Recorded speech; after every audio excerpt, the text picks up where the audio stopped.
शांति।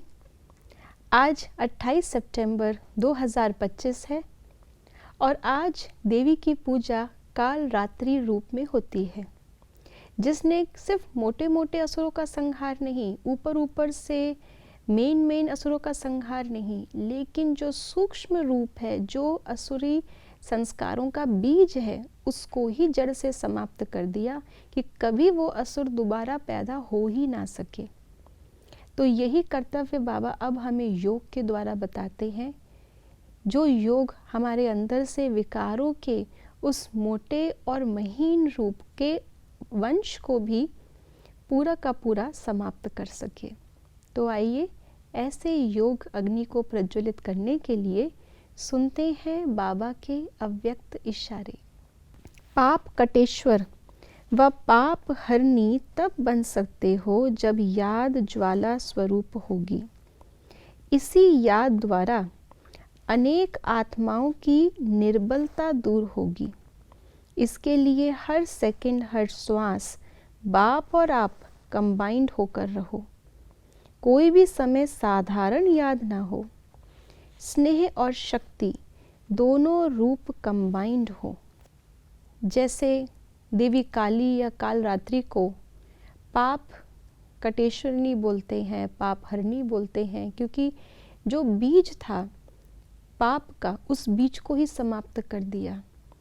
उस बीज को ही अग्नि भी एक उनका शस्त्र दिखाते हैं, अग्नि के द्वारा जला करके भस्म कर दिया।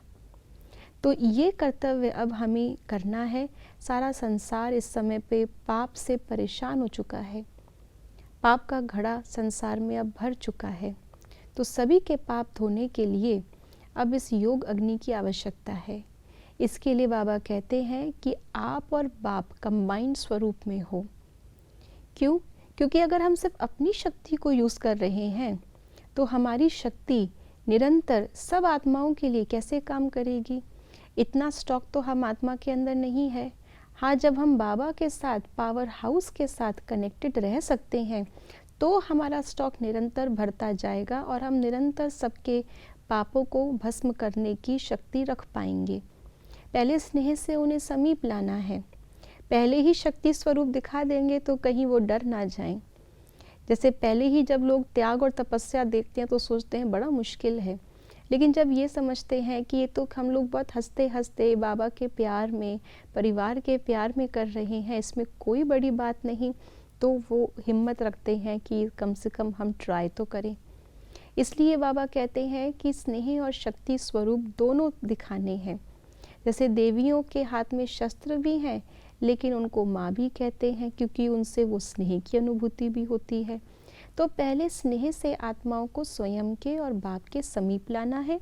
उसके बाद से शक्ति का प्रदर्शन करके कि हमने कैसे शक्ति से अपने विकर्मों को, अपने विकारों को, कमजोरियों को जीता, तो उससे उनको भी वो प्रेरणा मिलेगी। क्योंकि सामने कोई ना कोई एग्जाम्पल चाहिए होता है। जैसे हमारे सामने ब्रह्मा बाबा एग्जाम्पल रहे, हमने देखा या सुना कि कैसे बाबा ने सारे पेपर पार किए, तो दूसरे को करते हुए देखकर खुद भी वो करने की प्रेरणा और शक्ति मिलती है। ऐसे ही अब हमको वो सामने सबके सैंपल बनना है। ओम शांति।